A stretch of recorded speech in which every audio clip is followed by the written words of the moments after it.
처음에 초봉 계약할 때 2,200만 원에서 평생 이걸로 살 수 있을 정도의 연봉은 아니라는 그쵸. 생각이 있었으니까 그 당시에도 연봉 1.5배 이상 원천징수 기준으로 네. 4,900. 왜 업무는 똑같은데 네. 여기는 3,500만 원을 주지?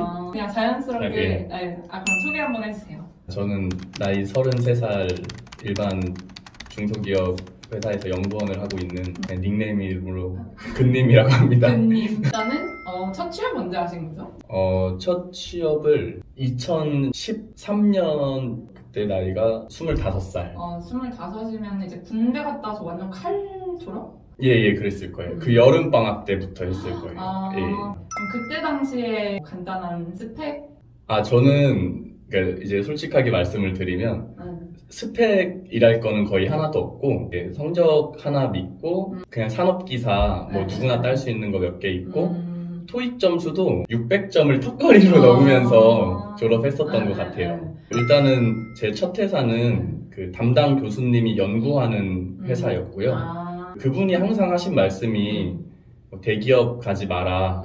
중소기업에서 개발 일을 배워서 차라리 연봉 점프를 해라. 그렇게 그 대부분 학생들한테 말씀을 해주시는 분이었는데 그 중에서도 저를 좋게 보셔서 제가 전자과를 나왔는데 전자회로, 회로 이런 것들을 실무에서 배우면 제가 원하는 어떤 회사든 갈 수 있을 거라는 말씀을 하셨어요. 그래서 첫 회사는 그분이 운영하시는 7명이 안 되는 회사로 입사를 했었습니다. 그때 연봉이 처음에 얼마였던 거죠? 초봉이? 그때 그 교수님께서 우리 회사 와라 라면서 딱 말씀하셨던 게 2,200만 원 줄게 이 말씀이셨어요. 근데 그 당시에 제가 고등학교 같이 다녔던 친구들도 대부분 취업을 할 때 한 2,600만 원에서 한 3,000만 원 사이로 초봉을 받았던 것 같아요. 근데 이제 저는 그때 했던 생각이 내가 돈을 내면서 이걸 배워도 모자랄 텐데 2,200만 원이나 주면서 그걸 가르쳐 주시겠다고 하니까 그 당시는 그 2,200만 원이라는 연봉을 그냥 감사히 생각하면서 들어갔던 것 같아요. 되게 그렇게 생각하기가 쉽지가 않은데 보통은 이제 다 무조건 초봉하면 주변 시선 인식해가지고 쟤는 얼마에 취업했다는데 나는 최소 이 정도는 돼야 간다 막 이런 기준을 막 세우잖아요. 오히려 그거를 내가 이제 배우는데 그것도 감사한 건데 그렇게 생각했던 것 같아요. 보통 저희 사회초년생들이 생각을 할 때 드라마에만 나오는 회사들을 생각을 많이 하잖아요. 엄청 크게 카드 딱 찍고 들어갈 수 있는. 근데 이제 주상복합 아파트 2층에 있는 그냥 쪽방이었어요. 그 사무실 자체가 연구를 한다고는 하지만 돈을 투자를 많이 할 수 있는 상황이 아니었기 때문에 그냥 방 한 칸 막 이렇게. 처음에 출근할 때는 내가 여기서 왜 뭘 하고 있지?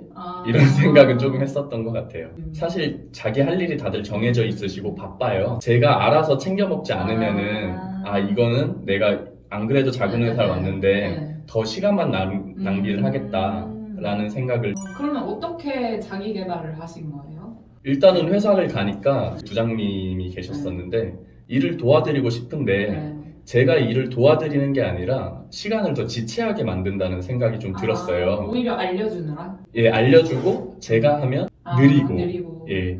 그래서 그 당시에 했던 생각이 자기 개발 시간이든 주말이든 투자를 해서 이 분한테 내가 도움이 될 수 있는 상황까지는 만들어야. 그래서 이제 국가에서 이제 재직자 국비 지원 교육이라는 게 많이 있어요. 저 같은 경우는 대학교를 나와서 기본적인 소양이 있음에도 불구하고 실질적으로 내가 할 수 있는 일이 많지 않다는 걸 알게 돼서 좀 그런 재직자 교육들이 장점이 실무 위주로 일을 많이 가르쳐 줘요. 저 그거 아니에요? 내일 배움 카드로? 그 당시는 내일 배움 카드도 없었던 것 같긴 한데. 제가 그거를 저도 받았었거든요. 받았어. 저도 전 회사 다닐 때 그 연구 개발 지원 업무여가지고 CAD 자격증을 땄어요. 회사 다니면서. 그게 국비로 해서 공짜로 이렇게 받았던 건데 아마 그거랑 같은? 그 당시에 저는 한 주말에 8시간씩 6주 수업 이런 것들이 있어요. 전자회로 강의, 프로그래밍 하는 강의, 설계 강의 6, 7가지 정도는 혼자 학원을 다니면서 지금도 그 재직자 교육을 이용해서 지금도 또 하고 계세요? 심심할 때마다 듣고 있어요. 그거는 와. 어떤 분야에 종사하시든 네, 그 부분에 재직자 국비지원 교육이 다 있으실 거기 때문에 그 부분은 이용을 하시면 좋을 것 같습니다. 와. 제가 처음에는 제가 부장님 일을 도와드리는 게 오히려 마이너스라고 말씀을 드렸잖아요. 네. 교육을 좀 듣고 오니까 원래 그분들은 기대도 안 했는데 저 이거 할 수 있어요 라고 말을 하니까 몇 가지 질문을 주시더라고요. 저는 배운 대로 또 대답을 하니까 공부 좀 했네? 라면서 저한테 직접적으로 실무를 시켜주시더라고요. 우와. 예, 그렇게 하면서 2년이 지나니까 실질적으로 제가 실무에서 할 수 있는 일들이 상당히 늘어나고 나는 이제 이 회사에 없으면 안 되는 사람 이런 식으로 네. 이제 존재감이 올라가더라고요. 이제 사장님이자 교수님이랑 제가 약속한 게 네가 2, 3년을 여기서 배우면 원하는 어떤 회사도 갈 수 있을 거다 라고 말씀을 하셨던 부분이 있었고요. 제가 스스로 공부를 하다 보니까 내가 다른 연봉을 많이 주는 회사에서 필요로 할 수 있는 사람이구나. 이제 내 능력이 어느 정도 이제 되겠다, 이 정도 받을 만큼은. 중요한 부분이 이제 회사를 여기서 평생 있을 거라는 생각을 하지는 않았어요. 그렇죠. 그러다 보니까 네. 저는 제 전공 관련해서 사람인이나 그 전공 관련 카페나 부인 글을 꾸준히 봤어요. 꾸준히 보면 네. 보통 대부분 회사에서 어떤 부분을 우대해 준다라는 글을 써놓으시거든요. 그래서 우대 조건을 꾸준히 확인을 하면서 내가 실무를 하면서 이 부분은 챙길 수 있겠는데라고 생각되는 부분을 체크를 해놓고 네. 이제 그 부분이 실제 저희 실무에서 왔을 때 이거는 내가 해보겠다라고 해서 그런 대부분의 그 전자를 다루는 회사들에서 네. 원하는 우대 조건을 채우려고 노력을 하면서 네. 회사를 다녔던 것 같아요. 그럼 그쪽에 우대 조건이 보통 뭐가 있었어요? 뭐 PCB 설계를 가능하다든지 그치. 펌웨어 설계가 가능하다든지 이제 전자회로 설계가 가능하다든지 이제 작은 회사다 보니까 여러 실무를 다 할 수 있는 상황이었어서 그 여러 개를 다 할 수 있다는 게 또 메리트가 되더라고요. 사실 제가 받는 그 2,200만 원이라는 연봉이 평생 이걸로 살 수 있을 정도의 연봉은 아니라는 생각이 있었으니까 저는 이제 어쨌든 좋은 회사로 이직을 해야 되는데 그 이직을 하기 위한 이직을 가능할 수 있는 사람이 되기 위해서 꾸준히 생각을 하면서 회사를 다녔던 것 같아요. 그러면 일단 첫 회사에서 연봉 2,200에서 두 번째 지금 다니시는 회사 초봉을 얼마로 이직? 그 이전 회사 처음에 초봉 계약할 때 2,200만 원에서 그 다음 해에 2,280만 원으로 연봉이 올렸었어요. 네. 그러고 현재 회사로 가면서 계약했던 연봉이 3,900만 원이었어요. 3,900. 1,500만 원 이상 올리고 일단 가신 거니까. 네, 그 당시에도 연봉 1.5배 이상 올렸다라고 자부심 가지면서 이직을 했었던 것 같아요. 그러면 그 이직을 한 회사에 지원을 해서 이제 뭐 붙게 된 과정? 네, 그런 게 어렵지는 않았는지. 회사의 우대 조건이 네. 정확하게 제가 했던 일이랑 일치했어요. 우와. 그 정확하게 우대 조건 네. 그러다 완전, 보니까 이건 딱 내 자리다 이런 예. 생각이 들게. 그래서 저는 뭐 이건 지나고 얘기지만 이직을 해서 왔는데 네. 하던 일이 정확히 동일했어요. 와, 그렇게 되기가 쉽지가 않는데 저도 예. 지금 세 번째 회사를 다니지만 첫 회사, 두 번째, 세 번째 회사 다 일이 달라요. 부사장님하고 팀장님이 면접을 보셨었는데 옆에 경쟁자들도 있지만 이건 나밖에 할 수 없겠는데? 라는 우와. 생각을 하면서 면접을 봤었던 것 같아요. 면접을 2시인가 봤는데 앞에 나와서 버스 타고 가는 길에 연락이 왔어요. 바로 합격. 거의 4천 돼서 이직을 하셨잖아요. 예. 그러고 그때부터 지금까지 연봉은 어떻게 얼마나? 중고 신입이라는 말 많이 하잖아요. 그렇죠. 그래서 저도 어떻게 보면 신입사원으로 업무를 지원을 한 거였거든요. 근데 제가 소화하는 업무가 사실 신입사원 이상의 업무는 됐었거든요.